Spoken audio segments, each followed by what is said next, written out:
And we are live. What's up, fight fans? This is Kurt DeVille with Counterpunch Boxing News. Thank you guys for coming in. Davey I, Counterpunch to you, brother. You guys let me know where you're at. I will let the chat load. And we have a lot to discuss tonight or today, wherever you're at in this crazy world. So, we have Mike Tyson. His trainer is co-signing. We have James Buster Douglas. He's the ex-foe of Mike Tyson that upset Mike Tyson 30 years ago. And he also co-signed for Mike Tyson also that he still has it. In fact, he is the ambassador for everybody that's over 50 years of age. So it looks good for Mike Tyson. A lot of buzz is swarming around Mike Tyson right now. So you guys tell me what you think. I'll let it load. Everybody hit that like button for me. We got 10 people on the chat. Hit the like button if you will, please. You guys give me a shout out. Tell me where you are in this crazy world. I know we're in different time zones, different countries, different everything most of the time. But Mike Tyson is anomaly, definitely. He's a type of guy that a lot of people look at Mike, and I think of all the people that looked up to Mike, all the people that seen the fights that made Mike who Mike is long gone. And I think Mike will tell you himself that Mike should have been dead by now. You know, with all the drugs, all the women, all the crazy things that he got into over the years, right? I think that guy is a guy that's a force to be reckoned with. He's a guy that, you know, that's extraordinary for his age, even at 53. Okay, so it is good. It is big to see. Excuse me. It is a good thing to see, actually, to see Mike show other people because he's still giving back. Because, you know, he's training MMA fighters how to strike like him, how to move like him. You know, he's a role model for so many different people. You know, he's an original OG, really, you know.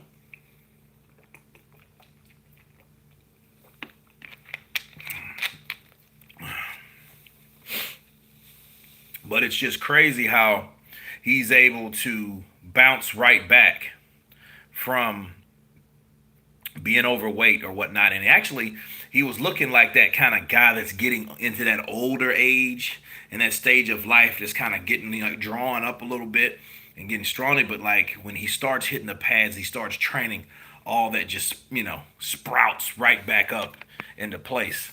Paul Sanmola. I'm Paul Samola, following from Finland. Counterpunch to you. Zaros two-time. What's up, brother? Counterpunch to you, man. Davey I, once again. Glad to see you on here, man. Traps Tours. Eddie from Australia. Who is Mike going to fight for his charity match? You know what? I don't know that yet. It hasn't been revealed. He's still training, though. But, you know, we have to hear something soon as much as he's getting into shape. Maybe he's just getting a head start or something. But we should hear something soon. But as soon as I find out, I will definitely let you guys know. And we can chop it up, you know, and give our thoughts about it or whatnot. New to the channel. Goodfellas Pulp Fiction. I doubt that. I've seen you many, many times, man. But counterpunch to you. AJ Lehigh. I honestly believe Tyson beats Wilder. You know, people been throwing that around. And here's the deal. I don't think Mike's scared of Wilder. Because if he wasn't, or if he was, he would be, he wouldn't have mentioned Wilder's name. I think Wilder in a situation, it's a lose-lose for him either way he goes. He put his foot in his mouth by saying, you know, that he would knock out Mike in his prime, you know. And I think that's, you know, he being cocky, believing the hype. We know that, but, you know, it doesn't do him any favors, honestly. It just makes people that if you don't know who he is, the things you're hearing about him, you don't necessarily like who he is, him saying stuff like that. You know what I mean? So a lot of times he brings a lot of stuff on himself. And then Mike, see, is the kind of guy that he does some impulsive stuff too. He'll tell you what he thinks, right? But it is what it is. Give him Wilder. What are your thoughts on Donald Donald's Curry.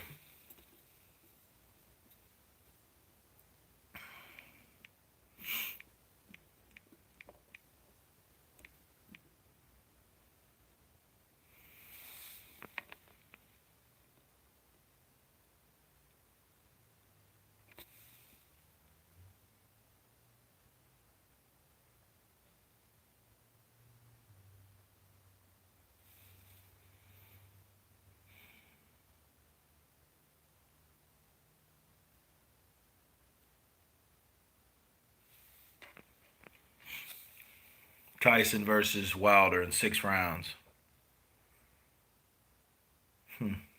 Nah, I think it'll be more than that, longer than that. The most feared in the division. You know, he once was. You know,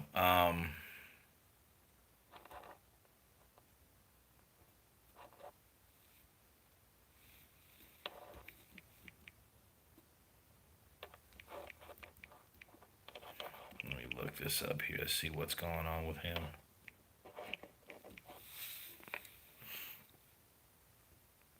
Hope Mike fights. Let's go, champ. You know who would be a good exhibition. He's about 47, 48 now. You know, he looks a little older. You know,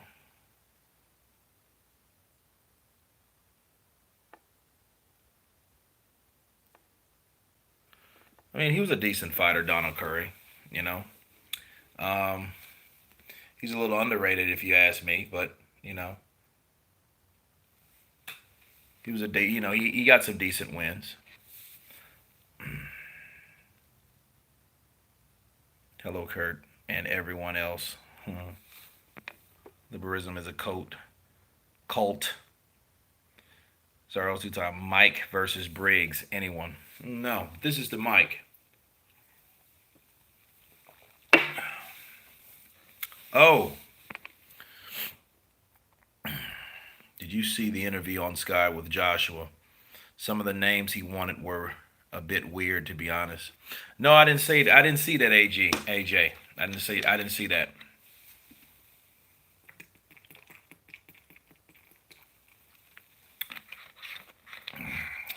What were the names that he mentioned? Hayden Krypton. What's up, brother? Counterpunch to you. Nah, Briggs is doing a bare knuckle. Morning counterpunchers. Ricky Bobby. What's up, brother? Counterpunch to everybody's on here. Um, we're talking about Mike Tyson, what Mike should do, who Mike should fight. I think Mike Tyson is rapidly getting into shape, you know, and it. But again, I think they're probably throwing some names around. I think they're getting some guys out there that definitely needs to either come back to the sport or want to come back to the sport because you want to be fair about it. You don't want to put Mike in there with somebody that's active and 20 years younger. But then here's the thing: if Mike was going to do it, he would do it while, because I mean, the less punishment you take is the better. And if you look at someone like Deontay Wilder doesn't punish anybody.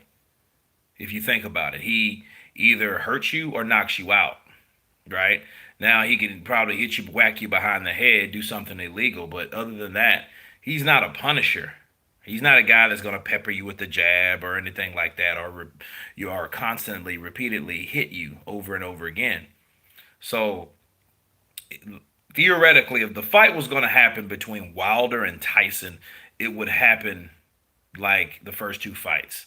Let Tyson warm up first, let him see how it feels, you know. And because I think Tyson needs to get in there and get some of that ring rust off definitely before jumping in there with someone like that. Again, if that was going to happen, I wouldn't recommend it, but if it happens, you can't stop Mike from doing what Mike wants to do. And if Deontay Wilder wants to take the fight, he'll take it. You know, wants Kalnaki in the future. Kalnaki would be a good one. You know, that'll be crazy. He knocks out Kalnaki. I could see that because Kalnaki's a guy that keeps himself open, and a lot of his defense is his offense, but that's not enough. You have to learn head movement. You have to learn how to defend yourself. If you're not, you're going to end up just like he was with Hellenius. Okay? He's going to be knocked out And then now we don't know how he would react to another punch or another hard blow to the head. He might go right out just like that. So if Mike gets in there with someone like Kalnaki, I can see that fight happening because it's nothing like taking a long layoff, getting hungry for something, longing for something, wanting to be a part of something that you know how to do, something you first learned how to do well. Aqua J. Ajis, do what you do well. That's exactly what Mike did. Mike was the guy that learned and perfected the style that he had to adapt to based on, right? He did it to the best of his ability while that person was alive. Now, when Customato fell ill and died, because he knew he was going to die, but he knew, like, hey, I want to pour. I want to give this kid what I have left as long as I can, when I can. So, when he was there, unfortunately, you know, guys like Teddy Atlas, guys that really were close to Mike, Mike being a youngster and the things that he did at the time, stopped and severed those opportunities. You know, because if he would have stayed, let's say that personal thing that happened between Mike and Teddy Atlas wouldn't have went down. Teddy Atlas would have still been with him. But see, but to be fair, Teddy Atlas left before Cuss died because Cuss he had to kick Teddy Atlas out because Teddy Atlas threatened to kill him. So, but I'm just speculating. Imagine if if he would have stayed, he would have at least had someone original that knew what Cuss expected of Mike Tyson. You know, I'm not a Wilder fan, but I hate when sport analysis write him off. Wes Paul, you got a point there. See, Wilder, he's in the same situation with Joshua. Now he knows what it's like to be Joshua. Regardless of how he's taking his loss, he still lost. And what happens when you lose, especially the way he was beaten, a lot of people will write you off. Now, people will give you their reasons and such on why, he has. Some may be biased, some may not be biased, but only those people know in their hearts if they really are or not. Because a lot of people don't like Wilder. But honestly, a lot of people, Wilder has not gave people a lot of reasons to like him. You know, because you can't harbor to one group of people, especially when them group of people that look like you, that have your same skin color, don't really support you. But that's the group that you back, and then that's limiting yourself. So other people won't be really embraced to like you or compelled to like you, especially when you're talking shit. You're doing a lot of things, but when you get beat, it's expected. People are going to write you off. It's just a natural thing, whether they like you or not. But again, a lot of people supposed to like AJ, and then they wrote him off. So you're right. Wilder, he is being wrote off due to the fact that he was exposed with the limited arsenal of attack of offense that he had. Okay, he didn't have enough tools. He had one when that one was beat. He was beat. So a lot of people just write him off because of that. Now, he still has the power, but I mean, we don't know what type of Wilder will come into the ring. You know, but they do. They have written him off. And let me just say this, right? I just want to say this to let it be understood about Wilder. And mark my words, if this ever happens, if Wilder beats Tyson Fury the next fight, those guys will be absolutely even. Okay? Absolutely even. It won't be any, oh, well, Tyson did this. If Deontay Wilder, especially if he's able to stop him, ain't no 12 round bullshit that is favors Wilder for whatever reason because we're in the States and all that, because those are all excuses. Those are all possibilities if it went like I'm talking about if Wilder stopped Fury. If Wilder stopped Fury, they will be exactly where they were and nothing would have changed at all. You would have still had three particular people where Tyson was once WBC, now newly two-time WBC champion, Deontay Wilder. And in fact, he'll be no different from Anthony Joshua. And everybody will have a loss. Everyone, right? And it goes along with what I'm going to say. Everybody gets it. Everybody's going to have their day of defeat. There won't be any Mayweathers. You know what I mean? If that happens, there won't be any Mayweathers. The Mayweather era is gone of fighting people and, and I ain't lost and never lose. And you know what I mean? So they will be absolutely even. And then people will, hey, then speculate, then talk, then you know what I mean, then jump back on the bandwagon, right? Just like they did with Joshua. Because a lot of people wrote him off. I just did a video about Carl Froch, same shit. Okay, so let me just say that about Wilder. But he is getting written off. But as far as when it comes back to Tyson is a guy that's been in there with everyone almost, and in a lot of different situations. So you have Mike doing charity events. First of all, we have to be real and understand something. Mike Tyson is doing something and doing this to help people. That by itself, you should acknowledge. You should acknowledge that, because if he's just doing it because I'm broke, that's different. He doesn't need boxing because of that. A lot of people come into the sport. He's not an Andy Ruiz people. He ain't fighting because I don't have money. I need money, therefore I need to fight because I have, kids to feed and all this stuff. That's not his situation. Mike wants to come back to the sport, get in shape, challenge himself to a certain degree, and at the same time help other people. Because he knows what it's like. He was born up in that environment, people.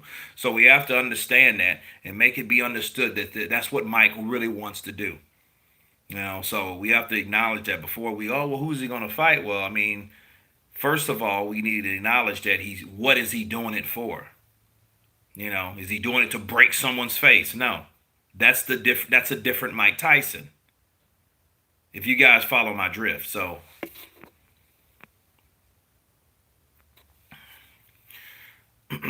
Mike fighting Wilder is a lose-lose for Wilder. It's a tale of, if Wilder loses, then it's like we knew he wasn't that good. If he wins, that is like it's a loss to an old man.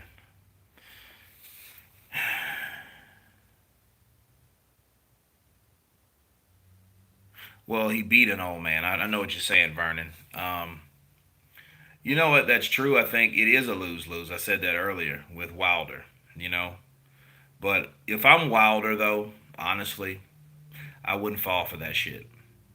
You know what I mean? And it just because people are looking for, and people are acknowledging and observing Wilder at this point of his career, because people put you under a magnifying glass once you lose. Everything you say, everything you do, everything you don't do is magnified, is amplified, right? People are going to report it. So the worst thing you could do is do something outlandish or blatant. Because when you do that, like the costume shit, that's blatant. Like, dude, why? Just shut up. Every other excuse towards the fans that for him, all that makes him look worse of a person. Because see, the loss is over. He's not in the ring no more. He took the beating, he took the ass whooping or whatever you want to call it. And he's out of the ring now. That's over. So now everything he's doing is reflecting what happens outside the ring. Right? So if I'm Wilder, I don't want to fall for anything that make me look further like a bully, a hothead, a hype job, a fucking narcissist, an asshole. You know what I mean? Because these are all negative things when he said, well, I'll fight Mike.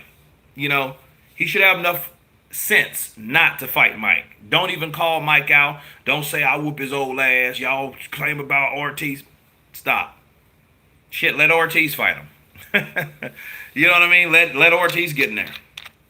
That would make more sense, since everybody's with the jokes about Ortiz's age. Well, if you think I'm 50 years old, why don't you let me fight Mike? Right?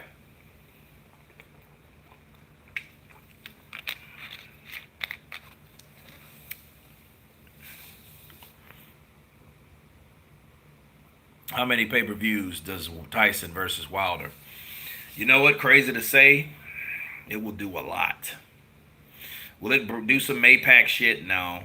But will it do a million, million and a half? I project it.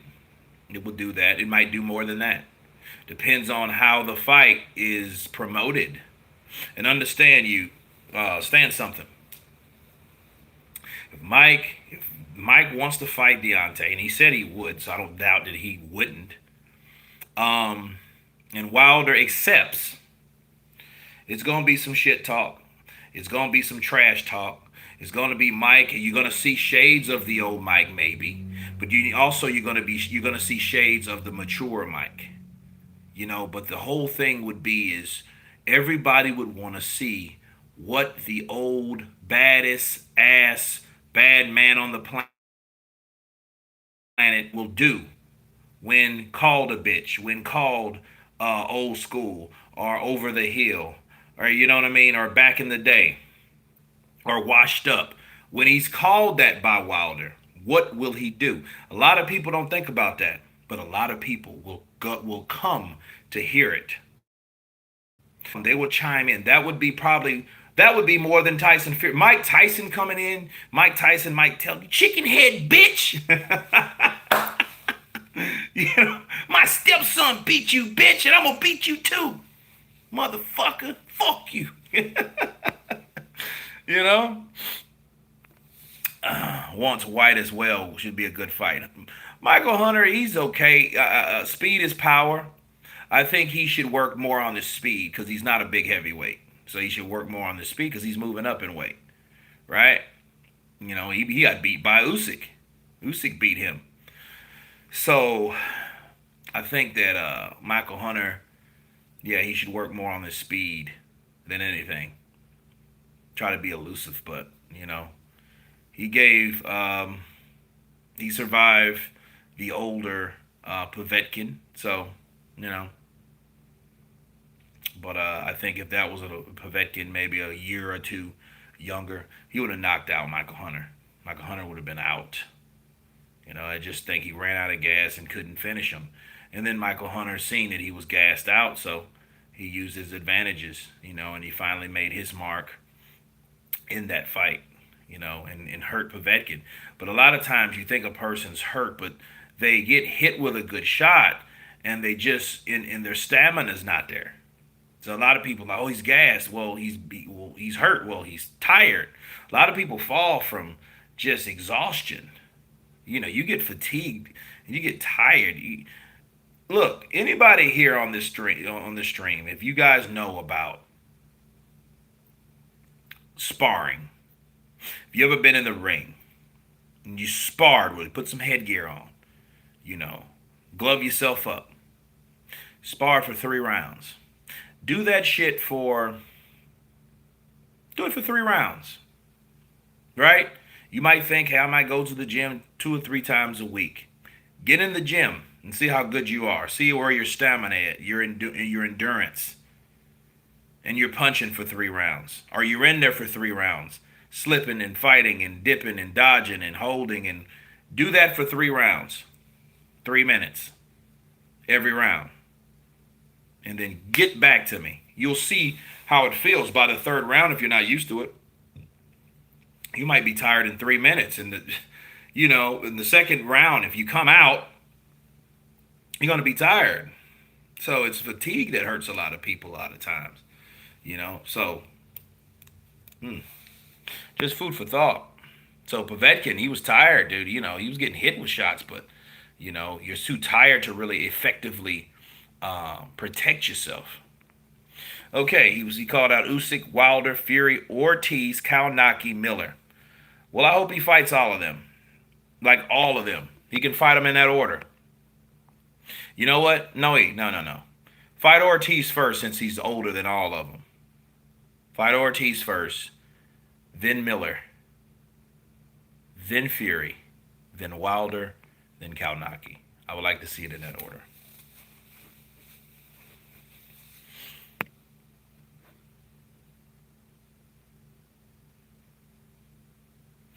I've never been a boxer, but an opportunistic puncher, and if he failed to make impact with his right, that would be the end. So I don't see Wilder standing tall in front of Mike Tyson. Well, it would be stupid, Paul, if he did. That would be a dumb thing to do if he stands tall with Tyson, because Tyson's gonna knock him over like a little baby palm tree. Because Mike's swinging. And understand something about Mike Tyson. Mike Tyson is accustomed to fighting taller guys. So the muscle memory, the way he likes to swing upward, he can catch that head, And it's not like, and my best thing for Wilder would be to use his athleticism. Because if he can't do that, he's going to get knocked out. He could be putting himself in danger of getting knocked out. I think Mike will beat Wilder because Ortiz gave Wilder hell, and he is an old man. Him and much better. Period. Won't go 2 rounds. Go Mike. Go break Foreman record. That would be cool if he could do that. And I could imagine what George Foreman would have to say. But you got to remember when George Foreman did that. If he did that, something crazy is that. But understand, he would have to. That means Wilder would have to beat Tyson Fury in order for that fight to be made. Or sorry, in order for that fight to become reality. Because that means if he fights Wilder, Wilder would have to have the WBC belt. So in order for him to do that, he had to beat Tyson Fury in the trilogy. So, we got to take that in consideration.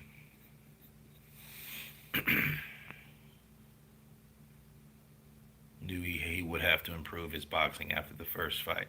He didn't, though. The Ortiz fight was a perfect example. He should have been practicing his boxing, but instead just letting himself get outboxed. Well, it was a risky plan. It worked, but he had his team behind him. He had the referee with him. He had his home team advantage. He had a lot of things in his advantage. Referee, if I didn't say that before. So, Mike don't have to do. He making plenty of money of marijuana just working out. Purism, absolutely. And again, Mike's not doing it for the money. In fact, he's doing it to make money or to donate money towards charities to help people. So I just really think he's doing it to prove a point, to get into shape, to feel better,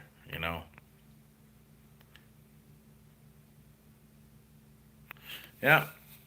He's definitely not doing it for the money. He's addressed his mentality of wanting to fight several times on his podcast, and now he hates being civilized all the time. Yeah, he did say he misses it, definitely. Thank you for the beard. Keep up the excellent content. Counterpunch to you. Let's get the likes up, ladies and gentlemen. T Blaster, counterpunch to you, brother. Thank you for the super chat.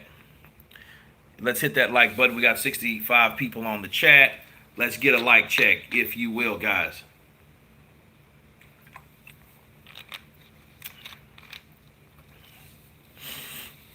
Plus minus.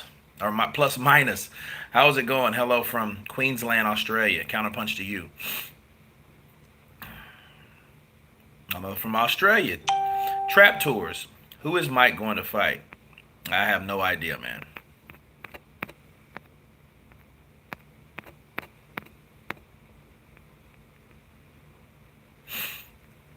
And it's this thing called muscle memory. You can see that Mike still has the speed and power even at 53 years of age. He can knock the average guy out, so I wouldn't doubt his ability. No, I wouldn't either. It's just I doubt the stamina. He's been smoking the good old hemp for a very long time, so we have to see. Ruiz from the PBC. I don't know, man. Those guys, it's not unknown for those guys to want to fight Mike, though, honestly. Mark Pringles Leaf, counterpunch to you, brother.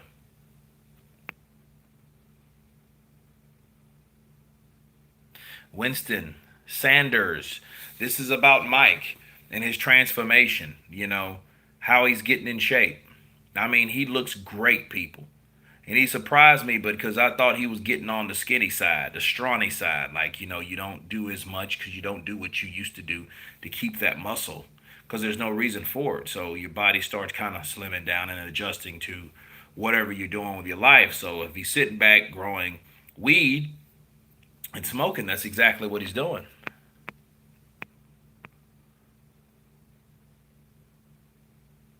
Maria Lee, yeah, he does show his true colors, hide his true intentions and feelings behind pretending to be nice. He stepped too fast and showed his real hand. Maria, you're absolutely right. Um, I used to think that he was just kind of like a hard critic, tough love kind of dude. But I'm like, no, because after the last things he said, dude, you're a pure hater. Did a video on it. Check it out. You know.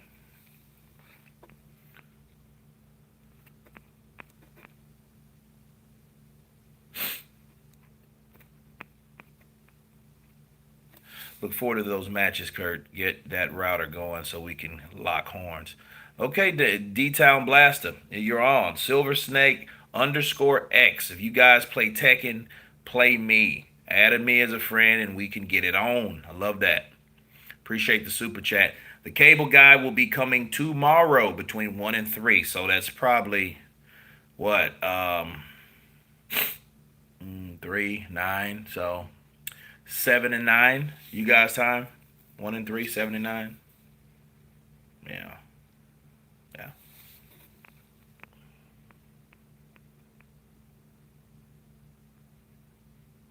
I just don't see Wilder beating Fury. I think this fight could be Wilder's last fight. 2 losses on his record would be too much for him. Mark, it probably would be too much for him to hide. But it just shows what people are about, who they truly are. And I know that Anthony Joshua called him a bitch without calling him a bitch, but understood that you're a bitch. But I mean, he's doing some bitch shit right now because he's not being a good sport, and he's really making and digging a hole for himself because he's making himself unlikable.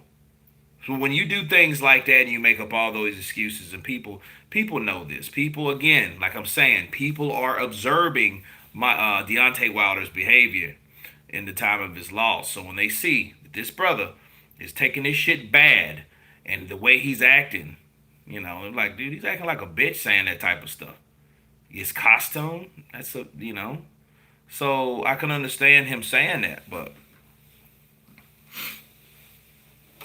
I mean, people are not liking that. People are losing respect for that. The only people that are not is a small consortium of channels, and the only reason they're doing it and they're using him, and because a lot of those guys are opportunists. So if he wasn't black, they wouldn't give a shit about my Deontay Wilder at all. They wouldn't care. They're just using him as a slogan for some other stuff. You know. So Ortiz ain't a nobody. Who was signed with Matchroom at a time in line for AJ? That's true. And I always wondered why that didn't mature, but you have to understand something. Let's see. Let me look at that time frame about Luis Ortiz.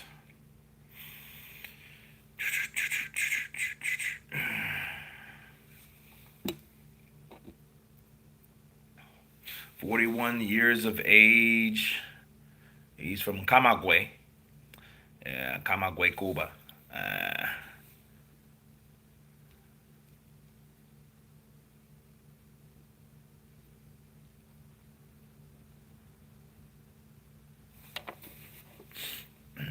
Old matches still make fire, so go at it, Mike. I mean, that shit could be a modern day Rocky Balboa. You guys remember Rocky Balboa?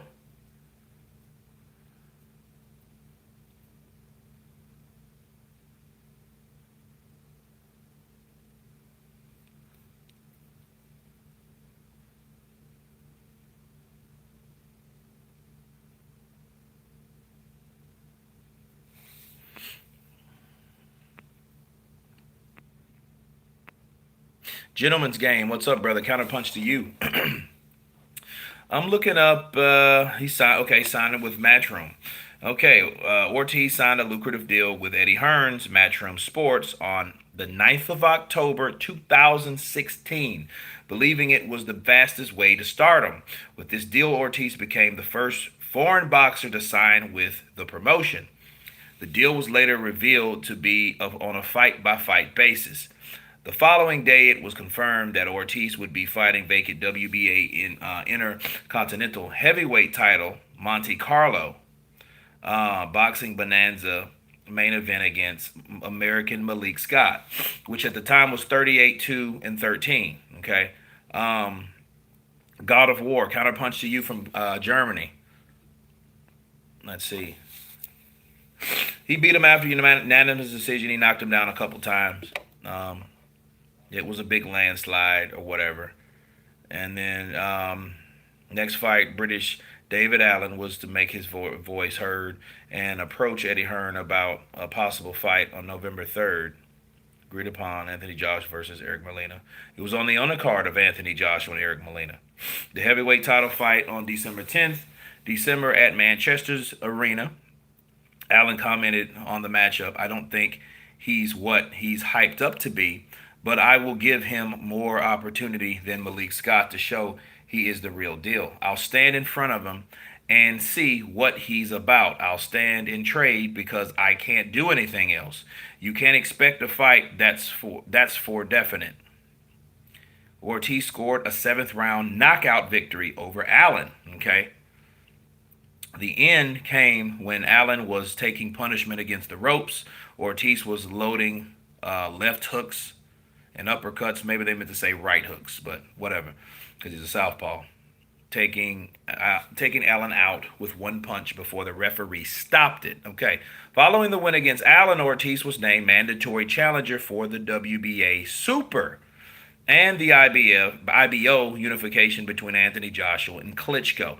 So that's what that was. Okay. Now, on the 29th of September of 2017, Ortiz signed a deal with American boxing advisor Al Heyman. But he was signed with Eddie Hearn. Now, I have a heartburn, guys. Bear with me. Heartburn and hiccups. I had some walk-ons today. If you guys haven't had it, it's pretty good.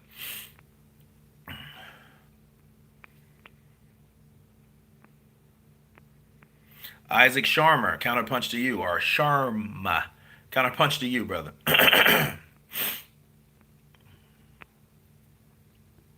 Yeah, Allen, actually, Tyson is coming back, for charity stuff as far as we know.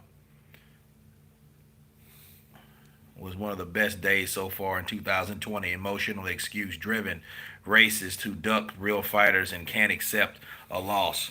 Yeah, it was bad. I mean, he beat him.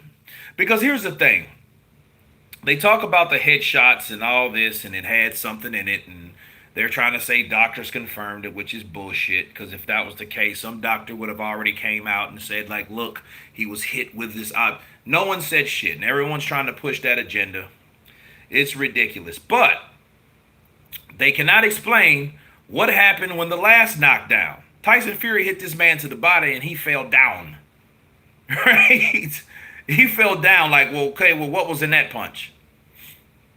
The fist was in the wrist area too when he hit him to the body. Like, come on, man. He knocked this dude down with a body shot. So it is what it is. Let's just look at the way things are. What are your thoughts on Ars Landbik Maimundov?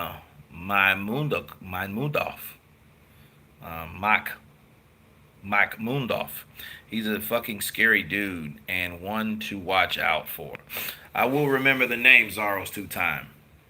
I gotta look him up. I haven't heard of him. Must be a prospect of some sort. Fury had a big weight advantage last fight. Yeah. And on top of that, Wilder had added weight, which he wasn't accustomed to having on. So a lot of people don't look at that like realistic things like weight and strategy and, preparation, At the truth, how many times have you watched the fight? 11 times here, still watching each time. It's still exciting each time. I'm actually looking. I'm gonna look at because I, you know what? I don't think I ever seen Ortiz and Dave Allen.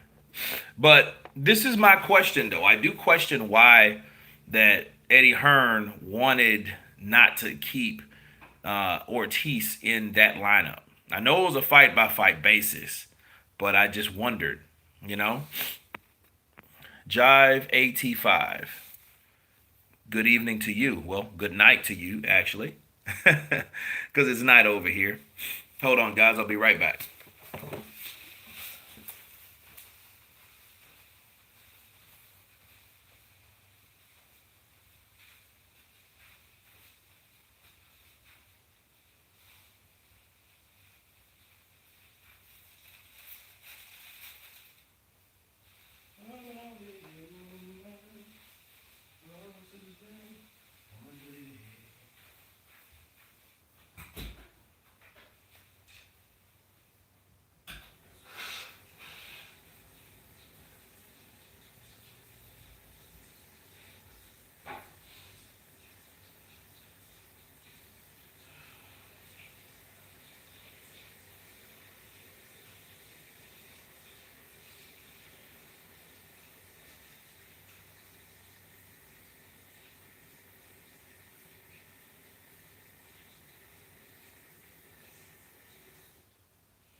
All right, I am back. Okay, who else is on? Maria Lee. I miss boxing. I can't wait for this COVID-19 to be done with. It's really messing up day by day entertainment. It is, you know, and a lot of people are starting to complain. But I think we just need to make the best out of it because this is what we have. We have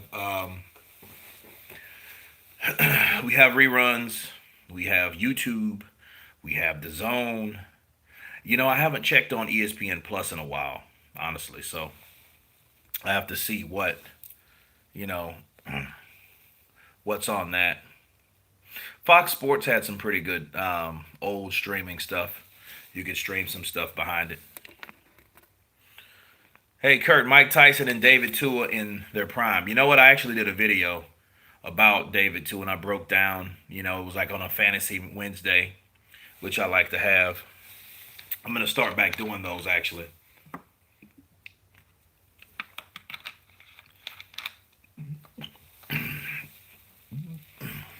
Okay, and I think those two guys. It depends on the time frame, because see, Tua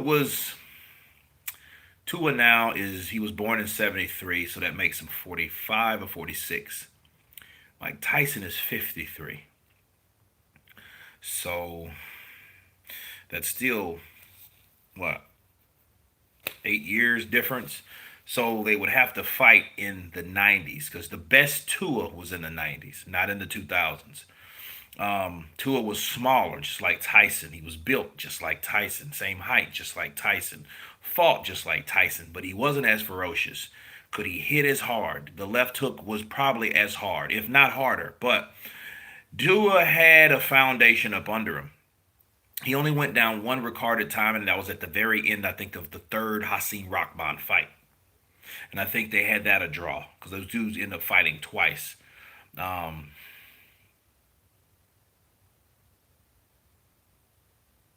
It would have been something to see because here's my thing. For you to say that Mike Tyson would beat David Tua in the 90s,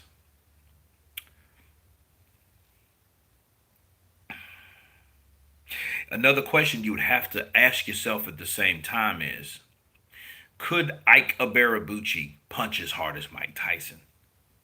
Because there were times, if you guys seen Ike and David, Tua and Abarabucci go at it, you are looking at a masterpiece. It's on YouTube. Check it out. You would love that fight. It's one hell of a scrap. These guys were throwing those bows. They were not playing. And they broke the record. I think it was 1,200 punches thrown in a 12-round fight. It was massive. And there were times where Tua caught Ike Abarabucci, and Ike Abarabucci came right back and answered. So it was like one of those fights. It was like, ooh, oh, damn, because it was such a like one guy did something, and then the other guy immediately retaliated. So it was one of those fights. But Mike could punch, but could Mike punch hard enough to knock out David Tua? Because if anything, they would probably stop it if Mike would have just started ripping punches together. But it's something. It would be something to see, definitely. Matt Drummond. Shout out from Jaden Fids. Love your show. David Tua versus Mike Tyson would be great. Lex Gaming. Kurt, you win. Who wins? Dubois versus Wilder. Give Dubois a good chance. You do. I do too. But here's my thing. Dubois has to take steps. And I think that Dubois needs to fight someone else before that. Dubois needs to worry about Joe Joyce. You know what I mean? Because if you notice what Frank Warren said, he said, like, hey, in time, this fighter will be massive and he's learning a lot more time by time. But then that's in time. You throw him in there with somebody like Wilder. Wilder knocks him out. Then the first thing people would say would be, what? Oh, he wasn't ready. See, we don't need that type of shit. See, that's what I don't want. See, a lot of people, Dubois knock him out. Well, what if Wilder knocks him out? Don't give any excuses at that point. And if you know he wasn't ready, don't throw him in there when he's not ready. That's my take on it. I think Dubois is a good fighter, but then I also know Dubois is not the fastest fighter. I know Wilder has him in speed, and all it takes for Wilder, right? This is the reputation that he's made for himself. All it takes is for him to hit that, to reach that target and hurt Dubois. What will Dubois do when he's hurt? So it's a lot of people think of what Dubois can do. The great jab, the body punishment, but what does he do when he gets hurt? Because that's probably one thing that no one's talking about. Off to work now, part-timers. Till the next time. Ricky Bobby, counterpunch to you, brother. Have a great shift. Zaro's 2-time. He's 10-0, brutal knockouts. His last fight was versus Samuel Peter and ruined Avery Gibson in the first round. You should check him out, for real. Okay, definitely. In fact, let me go back to, let me screenshot. Cool. So I know exactly who to go look up, because that's a very eclectic name. If you look up Wilder's amateur career against Russian dude, he fought exactly the same way. He did what Fury, even the same body movement. No chin. Thank me later. He won't beat Fury. See, I remember that guy. You know what? And that guy's a professional now. And he's still undefeated. Let me look him up real quick. Who's the guy that knocked out Deontay Wilder in the amateurs? Here's a summary from Daily Express. Deontay Wilder knocked out in amateur boxing fight. Deontay Wilder gets knocked out by Evgeny Romanov in Russia. Evgeny Romanov. Now, let's look up Evgeny Romanov, people. A Russian fighter. I think he's like 6'2", right? Let's do the specs on this guy. All right. 34 years of age, 6 foot tall, 14 and 0 with 10 knockouts. I don't know. I know he's in Russia. I don't know where the hell has he been. Okay, he's made silver because he beat Deontay Wilder. Let's see. Any noticeable names except the ones from he beat Dillian Carmon from Canada, which I haven't heard of. Okay, German fighter. You know, so I don't know who's ahead of his career, but I don't. He's still undefeated. So Evgeny Romanov. Okay, so it is what it is. I think no one really talks about him, and if I was him, and I'm 34, he's Wilder's age. Wilder's 34. Matter of fact, when's his birthday? July. He'll be 35. He's older than Wilder. So he's another juggernaut, Joe Joyce, right? He has to get his shit into motion quickly or do something, unless because I don't know why they're pulling him along. So because when he does get that good defining fight, he's gonna have to win it. Because if he doesn't, he's done. You know, that's it. But again, I question his management because I'm like, okay, this guy only has 14 fights. Why doesn't he have 20? What's the holdup on this guy? What's really the deal? Yeah.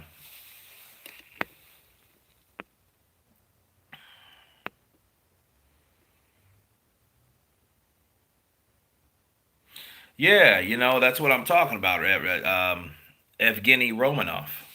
Let me screenshot that shit. There you go. I miss my Lakers. We finally had a good team in COVID strikes. Yeah, I heard about that. That was pitiful. Damn shame.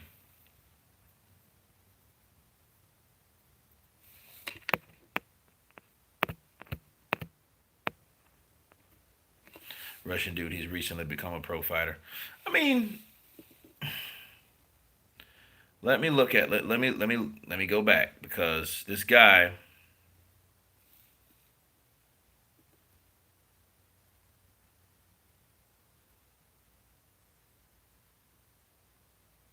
2005, 2009.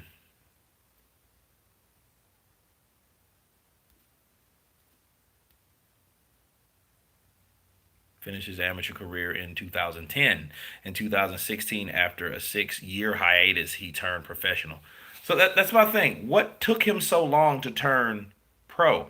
He's only been pro like 4 years. Huh. He knocked out an aging Razor Ruddock. Okay. But hmm. I don't know. I just want more information about the guy because we don't. Yeah, probably money. We hear those guys sacrifice certain stuff that they didn't need because they didn't have the money to advance. But that's what the manager's for. I think he should have had better promotion. But look at Triple G. Triple G. He was with Universum. It was like a German, I believe, German Ukrainian um, promotional company where they did him shitty. They couldn't really get him any good fights. He, they screwed over the Felix Stern fight because he wanted to fight Felix Stern. Several other fighters. He didn't get anything until he got over to the States. But yeah, Jive, now he's stuck in fights. I mean, it looks like he would want to fight. But when you start fighting divas, you become a diva yourself, sadly to say. Once you go to a certain level, you feel like your shit doesn't stink. And I hate that.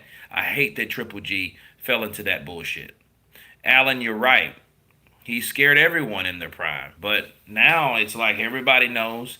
And then see, especially after that last fight. After that last fight with Deverenchenko, Deverenchenko showed him like, hey, you know what? I can hurt this guy. This guy can be stopped. But it's just sad. Hang on a second. I need some juice. I need some juice.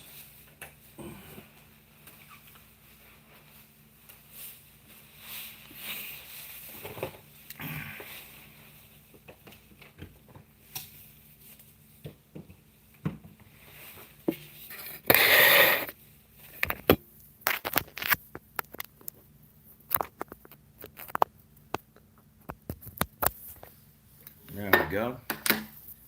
All right.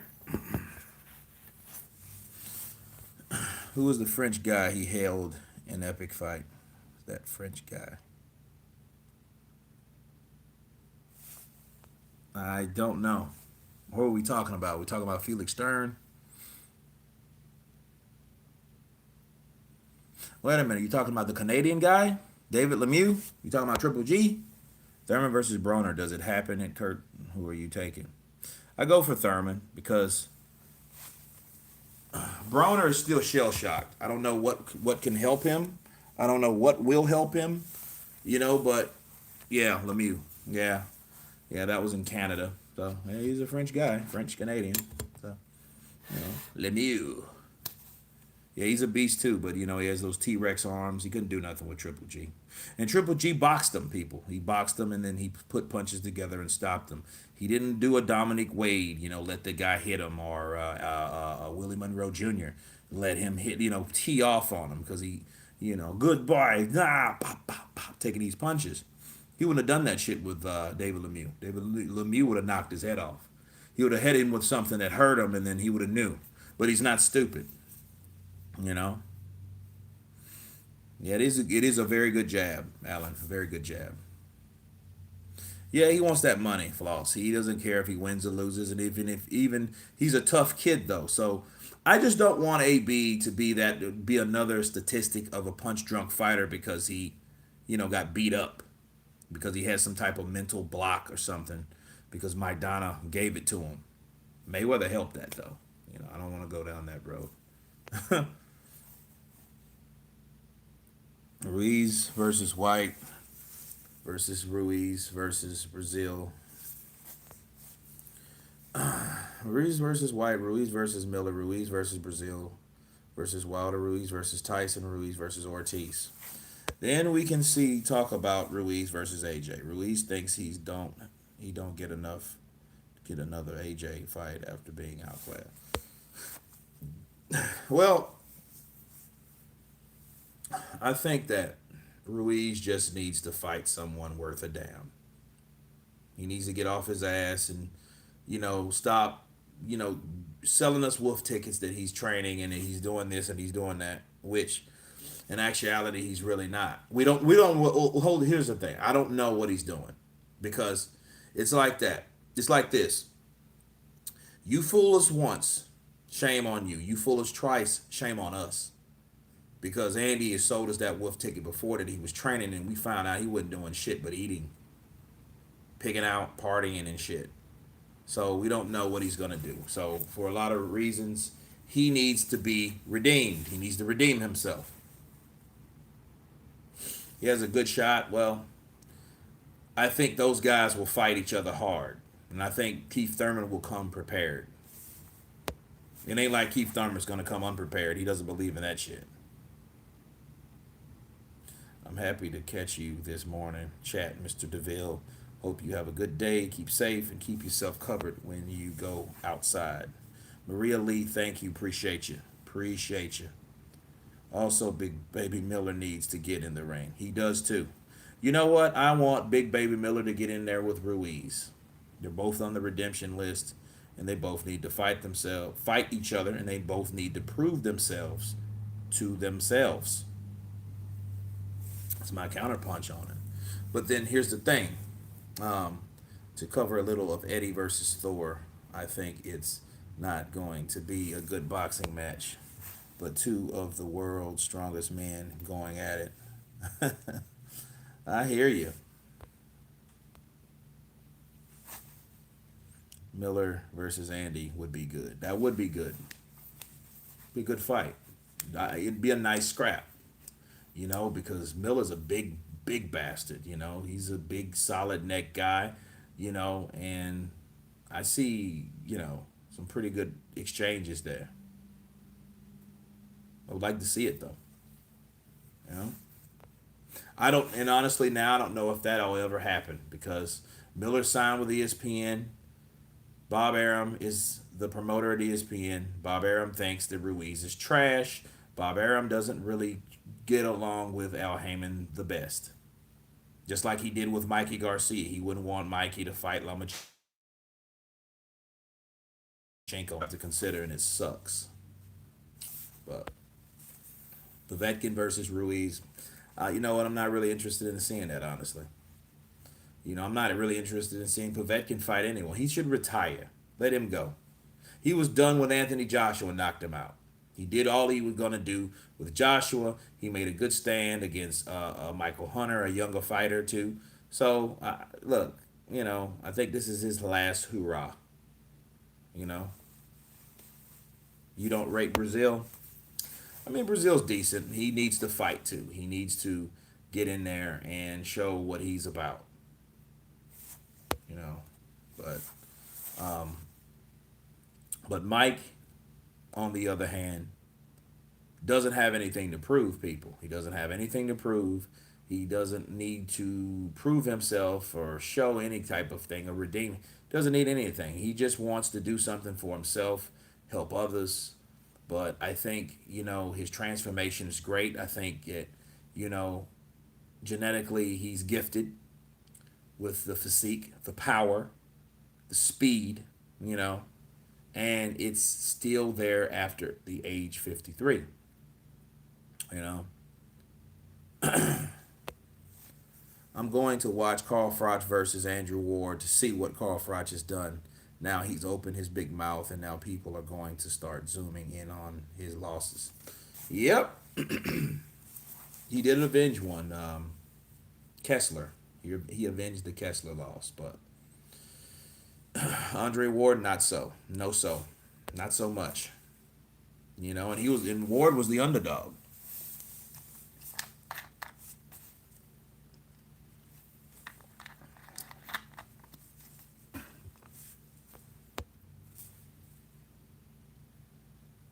Brazil buzzed Wilder.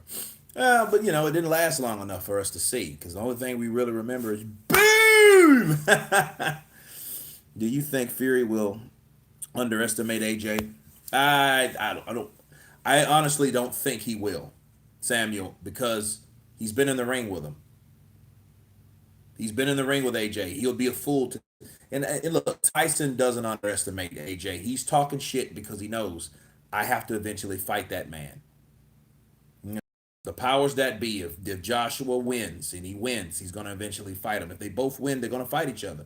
So he knows he's putting his money in the bank with the shit talk early. He's just putting it out there, but he won't underestimate Joshua. It ain't like fighting the same, you know? But it's just mind games. If you're going against an opponent, you might know he's the toughest, but you don't want him to know that he's the toughest. You want him to think the guy you already beat is tougher than you. This is a mind game. It's Tyson Fury. That's what Tyson does. Who is the mandatory for Manuel Charm? I have no idea. No idea. Because that's like, I don't really pay attention to those titles like that. Those, especially those regular titles, or I don't really pay attention to them, honestly. It's been a while since I looked at the ranks. Fury will tire him out. He may. Yeah, it makes me cringe when Fury says mind things like that. Yeah, White, Povetkin, Miller, Ortiz, Parker, Kotoski will need to fight each other. Then people like Daniel Dubois Dubois needs to step up and fight Brazil. Okay. Mm.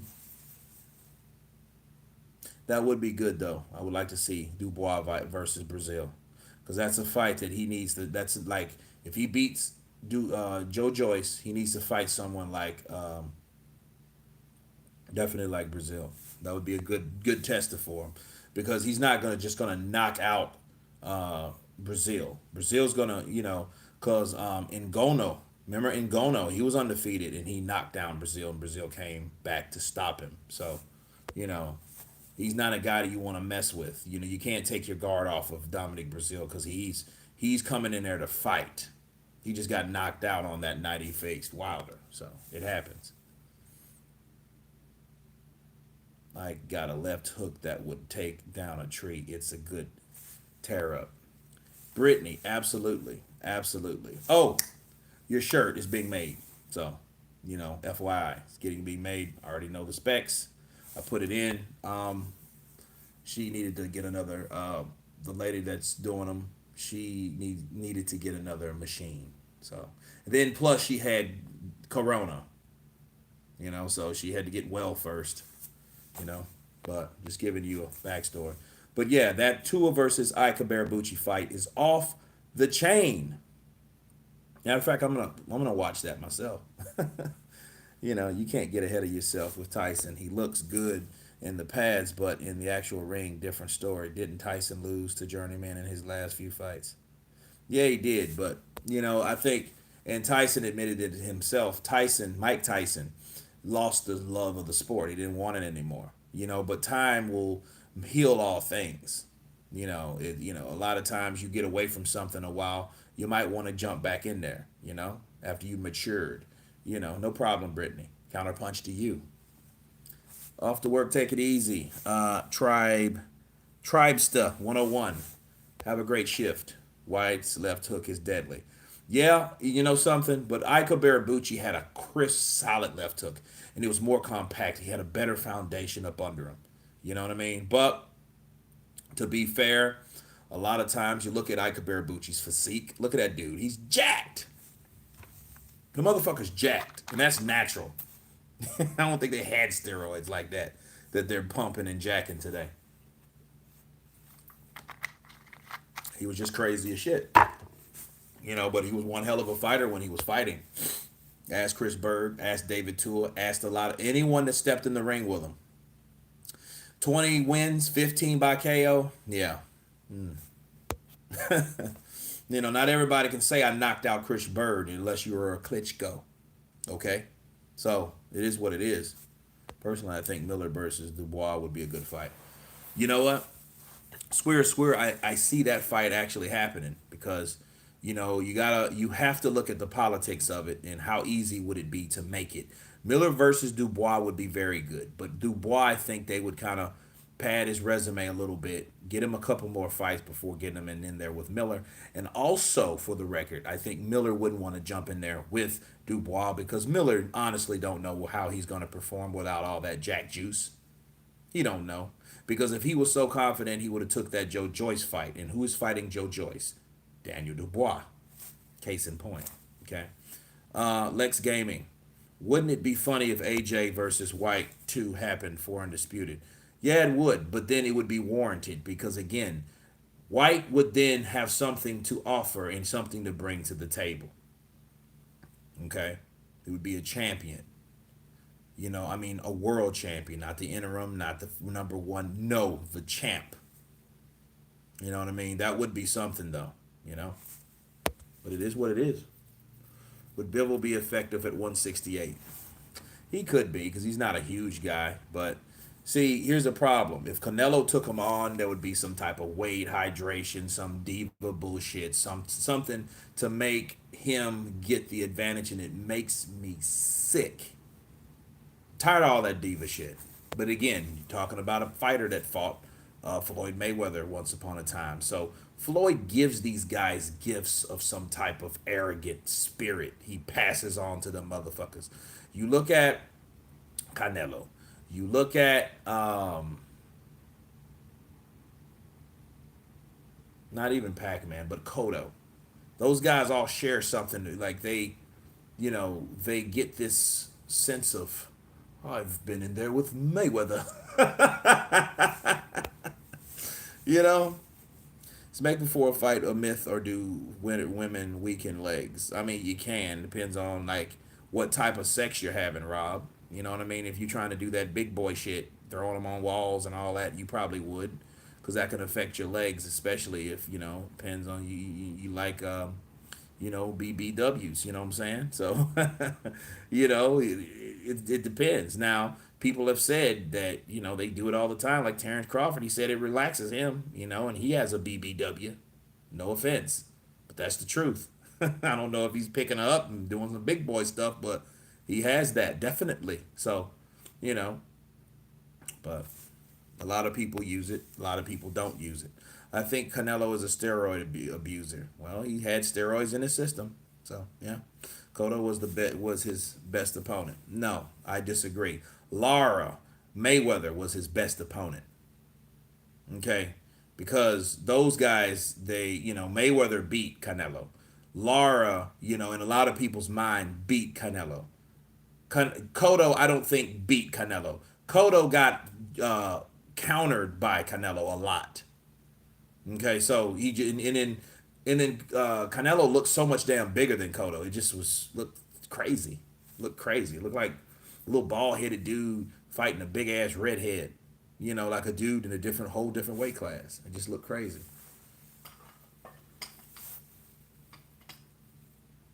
I think he could beat Danny Jacobs, but here's the thing: people underestimate Caleb Plant. That's because he doesn't have knockout power. Remember Uzkateki? They thought Uzkateki was going to knock out Caleb Plant. Caleb Plant ended up knocking him down two or three times. So, the guy, I think people overlook him. And I honestly think people don't really make him serious. I'm just being real. I think they do that because he's white. There, I said it. He's a white guy. He's kind of rough around the edges. He has a great story, but I think he's not promoted like other fighters, like Latino or black fighters, because he's white. You don't hear all these other channels kissing his ass, do you? No, you don't.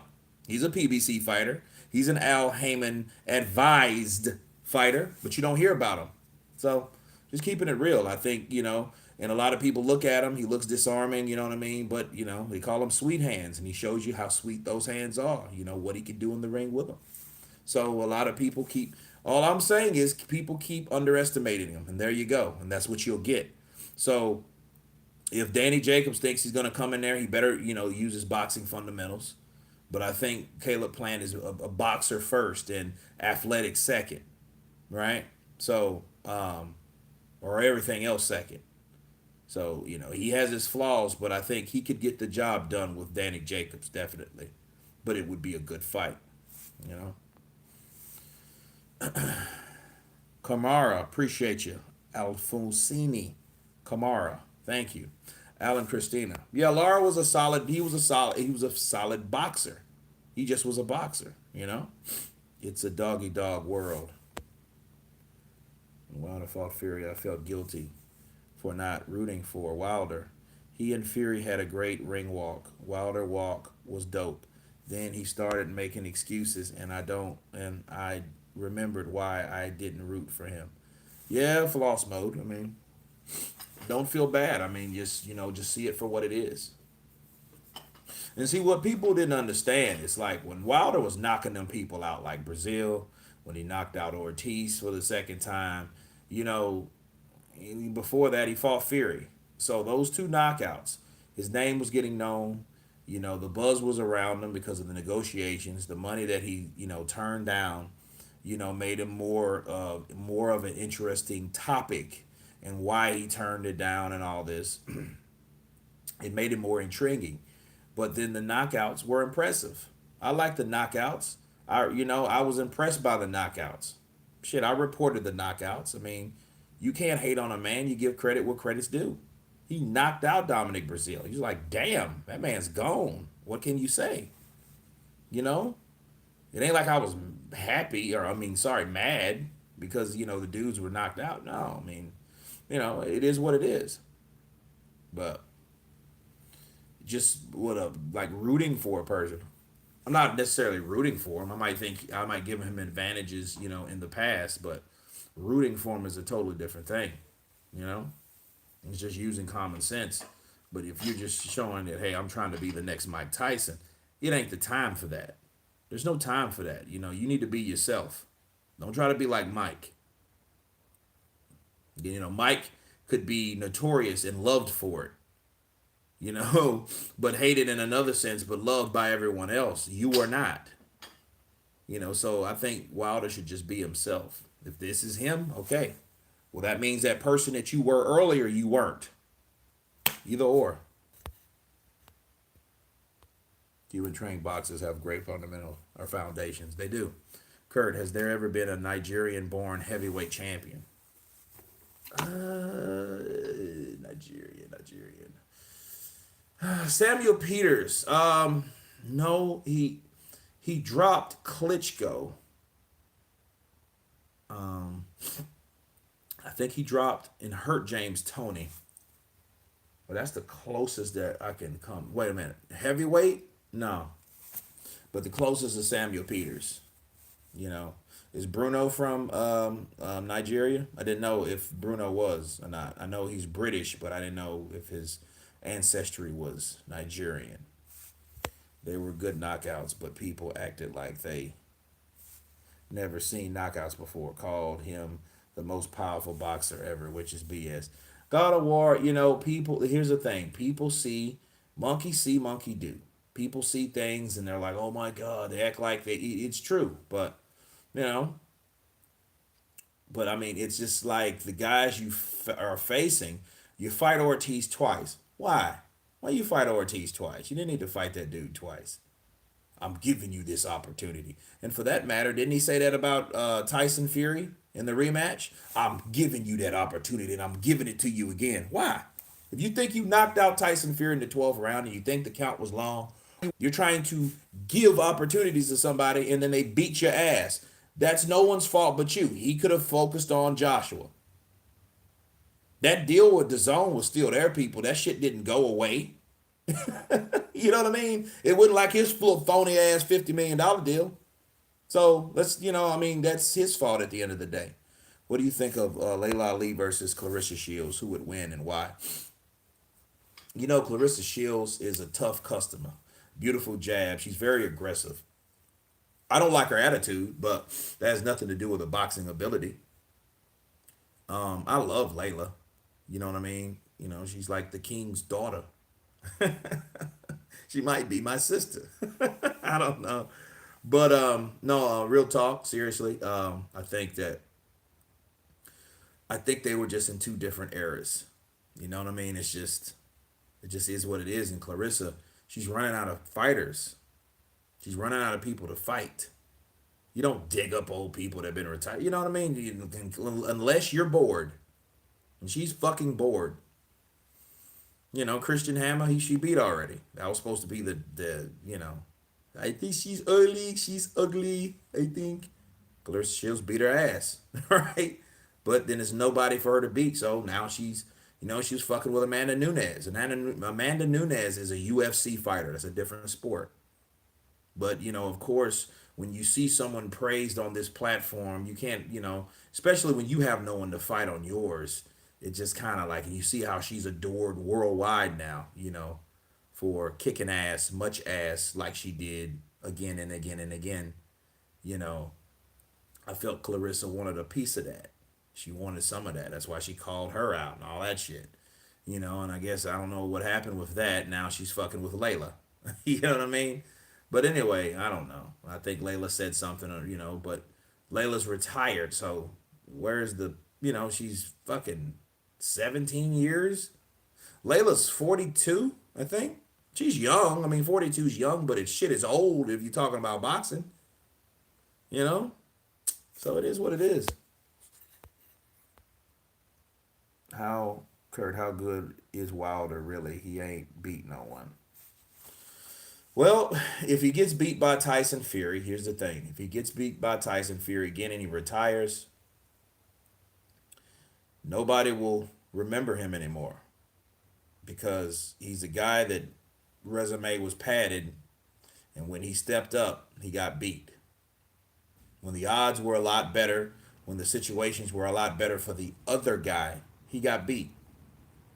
People will remember that. People will know, well, yeah, he was, but he fought a bunch of nobodies, and, as soon as he did start fighting someone, he got his ass beat up. So, that's pretty much it. Lose your reflexes in the 40s. Some people do.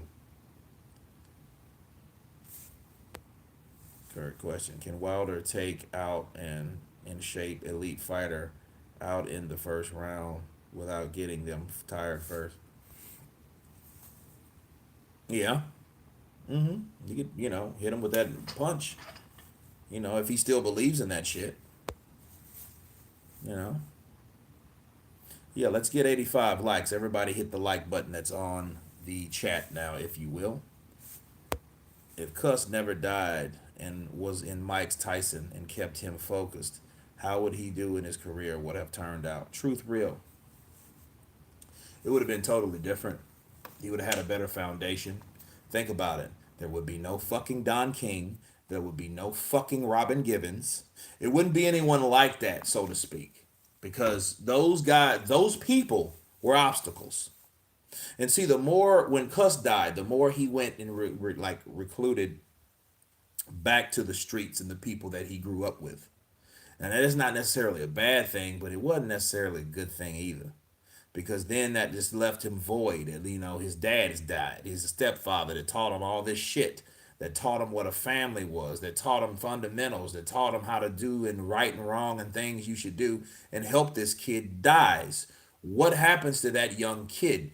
Why do you think he was the youngest heavyweight? He was a young dude. Mike Tyson was young. He was a child, bro. So he kind of grew up around these things that he was just learning as he went. And then when his mentor died, he had to learn other shit or go back to what he knew. And back to what he knew wasn't healthy for him. Then added with new toxin, new poison. Robin Givens, a person that wanted money. Everybody knows he was once the most hated person in America, right? It is what it is. Him and his mom and shit. Drugs killed Tyson's career. A lot of things did blind ears. What's up, man? Just tuned in from Brixton, London, England, home of Dillian. How long you gonna be on for? Not long, man. I'm about to shut it down. I'm tired. I got a headache, but maybe for a few minutes longer. But shout out to Brixton, London. Roy Jones and Mike Tyson is one of my favorite all times. We will ever see someone just like them again. Probably not. The platform's not there. The politics are in. People are not fighting each other. You can see these upcoming fighters, they're not fucking fighting each other. We can't see a Mike Tyson in Holyfield and Riddick Bowe and Holyfield and Lewis and we're not seeing that. We have Tyson Fury, Deontay Wilder, Tyson Fury, Deontay Wilder, Luis Ortiz, Deontay Wilder, Luis Ortiz, another Tyson Fury, Deontay Wilder. Like, what the fuck is really going on? You know what I mean? We won't get that because we won't know. These guys have to fight each other, and it doesn't have to take 2 to 3 fucking years. No, be in 2020. Dude, we could be dead by then. I mean, God forbids, but damn, why would you wait that long? Get the fight made. No, if the money, if it makes sense, dude, you motherfuckers are getting what you get anyway. So just stop the horse shit about, I'm with ESPN. Well, I don't want to go over to Fox. So, dude, sign a fucking contract and fight. How much did you get for your last fight? Well, that's not the point. No, it is the point. You got 1.5 million. You got $900,000. Why the fuck would you ask for 5 million just because the fighter's an ESPN fighter and you're with PBC? It's stupid. It makes no sense. So no, we won't have those guys. We won't have those fights no more. But to be fair, there are fights that weren't made. So yeah, I'm ranting a little bit. Got kind of hot on my collar, but we didn't see Riddick Bowe and Tyson. We didn't see Riddick Bowe in Lewis, right? So, Mike Tyson versus Sonny Liston. That would be an interesting fight because because Liston was one of those guys. He was like the older George Foreman. George Foreman was the new and improved Sonny Liston, I guess. Sonny Liston was knocking motherfuckers out. The only thing was he came up against a guy that he's never been in there with that style, Cassius Clay. He was just as tall, long reach, very fast. High Q was very, very advanced. Okay? Ali did not beat you with power. He beat you with speed. And those gloves cut you. He cut him up just like he did Henry Cooper. Ali, if he hits you 10 times and he makes a cut, that cut's going to get deeper when he hits you 10 more times. And then 10 more times, that cuts get deeper. Then 10 more times. Oh, fuck, there's another cut. Right? Then it don't be, Lord and behold, don't get hit with one you don't see. Oh, fuck, I'm actually hurt on top of 2 cuts. So, you know, Sonny Liston, the first fight, he could not handle anything like Ali. But then again, Ali knew about mind games. Ali knew. I'm gonna convince this big grizzly bear looking motherfucker that I'm crazy. Okay, and that's exactly what he did. Prime Tyson and Ken Norton. He would have knocked out Ken Norton, I feel. To be fair. Because Ken Norton's his crab defense, no. I see Tyson punching all through that shit. Especially with the uppercuts, Ken Norton with that shit. No. See Mike, bap, bap, bap, bap, bap. Yeah, turning over. Nah, he wouldn't have lasted long. No. I think Mike this time is motivated, and he might set some goals, aim for some professional fights too after a couple of exhibitions. He may. But we have to take one step at a time. But it's like this. Fuck the destination. Let's enjoy the journey of this legend. Let's enjoy it. Let's just enjoy what he does. Klitschko Ortiz. I would like to see that. Like Vladimir and Luis. That would be a good fight. And those guys were, that could have been a fight that should have been made. That could have been made, according to the WBA and such. So, Povetkin versus Ortiz, yeah, I could see that. So they're the same age. Of prime Mike Tyson. Rocky Marciano would have been destroyed. Rocky Marciano was going down against the old mongoose, Archie Moore, guys like that. He could get caught with punches that put him down. He was not invincible. He just was a guy that never gave up. I was looking at Wilder like that. Wilder would get beat. He would take some punches. He would take some punishment. But sooner or later, he would catch you with that punch. But we can't say that no more because, we don't. Wilder had the will beat out of him. He made me think that I thought wrong of him. He convinced me otherwise that he doesn't have that mentality of Rocky Marciano. Now, he didn't quit. I don't think he quit. I just think he didn't have anything to offer. And he just got beat and people got tired of seeing that shit. So they threw in the towel. So let it go. It is what it is, right? It was a pleasure just to watch Mike hit the pads again. I wish the clip had been a little longer. Can't wait to see the expert. You know what, Brittany? You're absolutely right. And that's another thing. I think I've touched on this in the last live stream.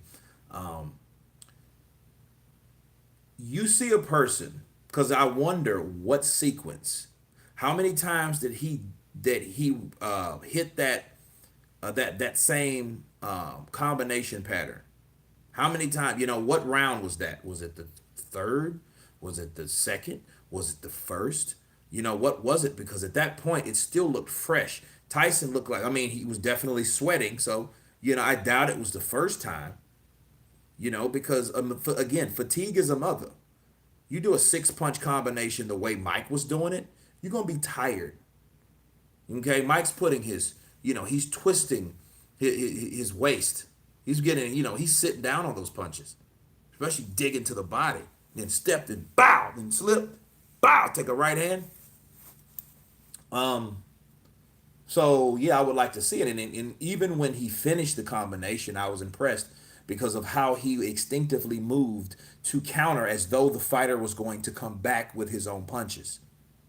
You know what I mean? Now, when we seen Wilder turned away from the shit. You don't do that. That's bad. See, however you practice, Blanks. Shout out to Blanks, everyone. Counterpunch to you. But yeah, Cryptic /YT. Counterpunch to you. But no, Mike, I would want to see how many times, what time was that, you know. But I think Mike, I would like to see more of it, just to see him do his thing. I want to see him put together the combination, from the start to the finish. That's just one. That's like a teaser. That's exactly what that was, you know. Luis S. Counterpunch to you.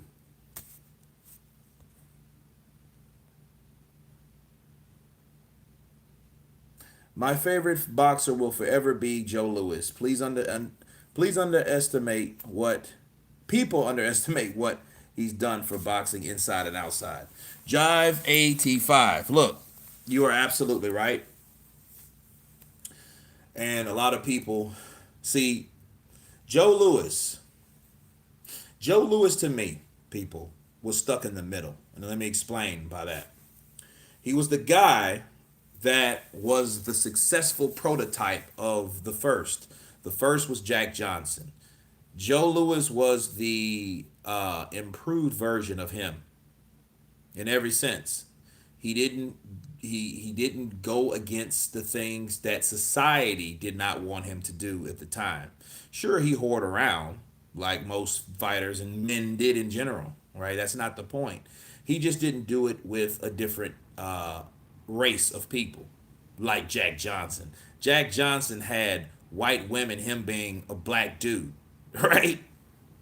So they even created a law about traveling with white women over the state line or some silly shit like that, right? Just because they didn't like him doing what he was doing. But understand that was 30, 1908. That was like 35 years before that, okay? And Joe Louis did everything that Jack Johnson didn't do. And people liked him for it. He was respectful. He came from a good family. Not saying Jack Johnson didn't. Jack Johnson came, honestly, for the record, Jack Johnson came from a small place called Galveston, right? Galveston didn't like that was like beach. It was a beach front. It was off the beach, off the coast. People didn't even have that perception of racism down there. It was like a little piece of California and Texas, right off the coast, because he grew up with white kids and stuff like that. So he had that mentality, but the world didn't see it that way, especially the South and all that shit. But Joe Louis, he was not like that, and he set records. But I think he was too much like a manufactured fighter at the time because he did everything that society wanted him to do, like join the military. And then what ended up happening, because Ali didn't want to at the time, well, Ali at the time, he didn't want to do exactly what the successful prototype boxer wanted him to do. Therefore, he was a renegade. But also during that time, people started to wake up and see, well, Joe Louis is broke because he joined the military.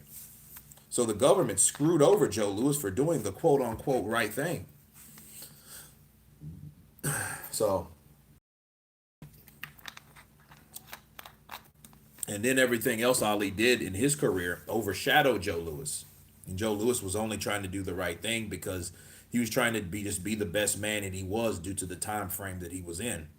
But that was no longer the thing to do. You know what I mean? Because people were starting to wake up for the greater good. Like, no, I'm not going over and killing innocent people.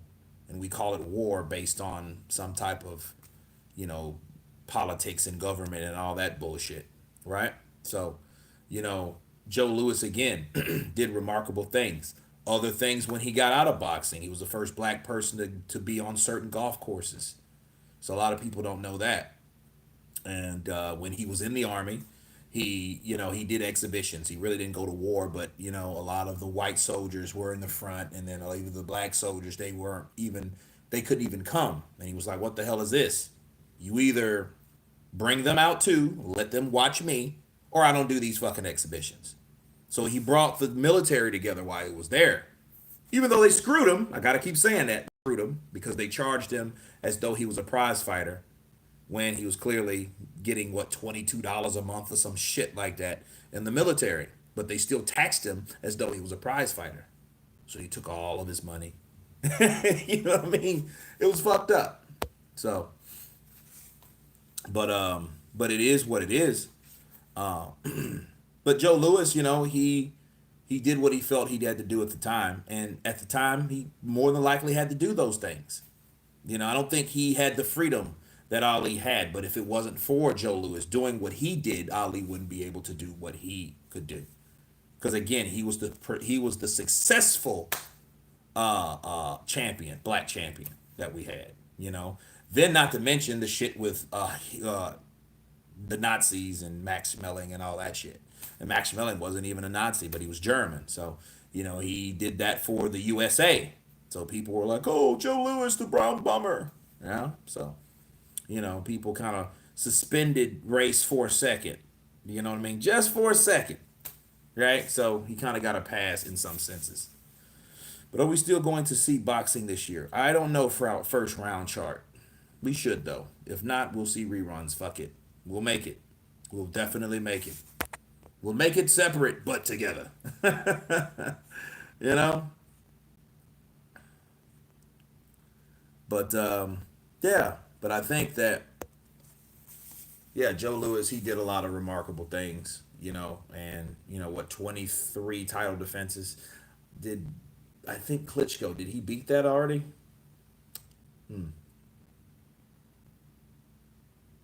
But I know Joe Louis had 23 title defenses, and he beat a lot of people. Max Baer, all those guys. Joe Louis beat them all. Okay? So, knockout. Povetkin White is happening behind closed door. I'm not sure. They said it could happen, but we'll see. We will definitely see. But anyway, guys, I thank you guys for coming on to the chat. Everybody, you guys been counterpunched. Thanks for coming on. We will revene on the next time. I don't know why he's talking so much shit, Carl Froch. I don't know what's wrong with him, But I think a lot of those fighters get bitter after they know the spotlight's not on them. You know what I mean? I think that's what happens, honestly. That's what I think's wrong with Carl Froch. So it is what it is with Carl, I think. But again, Carl is a guy that's used to being adored, admired and shit like that. So, a lot of those guys get salty because they're no longer able to do it and they're not going to do it and all this. So they're just talking, And Andre Ward does have character, and he doesn't have the type of character that, the thing. If Andre Ward says something, it's his opinion, but it's not, I don't think it's based on because I don't like that guy. Because that guy broke my record or that guy is more popular than me and he's from the same country as me and all that different undercover bullshit. You know what I mean? Things that you don't really talk about. But I don't know what's wrong with Carl. How would a prime young Larry Holmes do against a prime Mike Tyson? I don't know. Probably the same. It would probably have been later in the it would have been later on, but again, Larry Holmes came at a shitty time too. He was a little younger. He sparred with Ali, so he had Ali because he knew. Larry Holmes was a one hell of a fighter too. And another underrated fighter because again, he was another fighter that was under the tutelage and understudy of Muhammad Ali. So you can't get better than that at the time. He's like a lot of these fighters were to Floyd Mayweather. But anyway, guys, it was fun. We will catch up tomorrow. Hopefully, we'll come on to a live chat. I'll try to get one in for you guys. You guys be safe. Please subscribe. And everybody on the chat has been counterpunched. Peace.